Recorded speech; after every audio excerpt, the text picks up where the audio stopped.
fascinating to see wineries or winemakers focusing on one grape only, or almost one grape only. And that has been the case of the Riche family, because now it's a full dynasty of winemakers, started with Etienne, and now Christo is managing the boat, the winery, and the philosophy of the winemaking. But I'm sure the father still has something to say in the way it's going. Based in Stellenbosch, anchored in Stellenbosch, glued in Stellenbosch, this is the Riche philosophy. They were one of the first to believe that Stellenbosch is the perfect nest for the Cabernet Sauvignon grape. And we have the Cabernet Sauvignon, Le Riche 2020, which is a blend of different Cabernet Sauvignon, not a single terroir from this winery. 2020 vintage. What do you have in your glass, Cappy?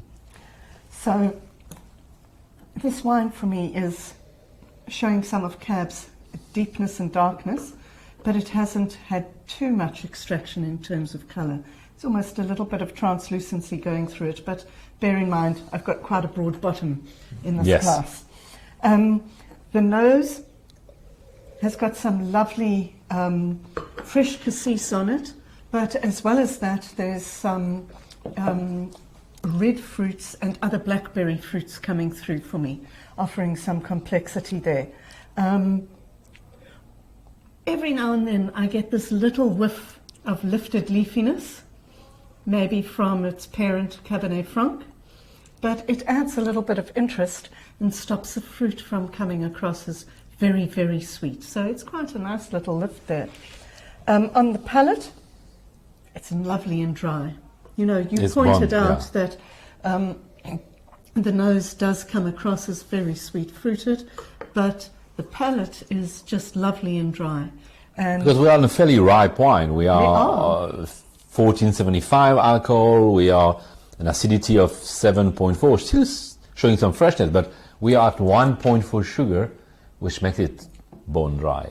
It's bone dry for a cab, which is really great because it makes me think a little bit of the of that Bordeaux dryness and the Bordeaux savouriness, because that for me is the distinction between New World and Bordeaux, is that Bordeaux always seems to have a lovely savoury character, despite the ripeness that they can get. Chateau Parby, 15%. Yeah. But this is definitely starting to, it finishes dry.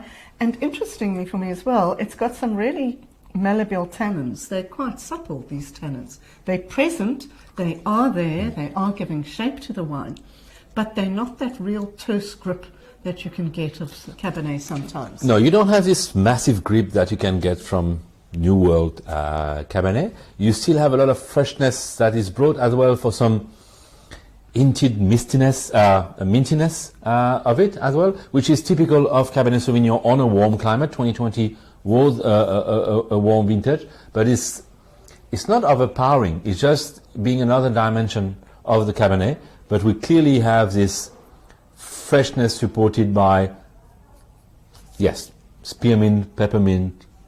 We can discuss about that. It can be a bit of a eucalyptus as well, but we have that, which is a trademark of classic Cabernet Sauvignon.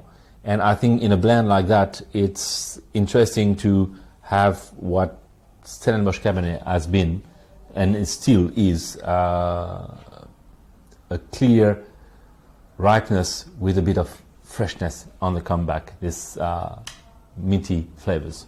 Absolutely, very well managed in a slightly warmer vintage for South African farmers. But I can see it's doing well because the upfront fruit is powerful. I mean, it's bold, it's obvious. The cassis, the black currant, it's a very generous wine. And I think on the sommelier side, this freshness on the finish then will help me a lot when it comes to very fatty food, you know, like a juicy sirloin on the grill, on the braai. That is when this freshness is needed. But the primary fruit on the nose and on the first palate is kind of impressive, and I think that's as well very Stellenbosch in the sense. Very nice. Etienne Le Riche, or Le Riche family now, for the full family, 2020 Cabernet Sauvignon.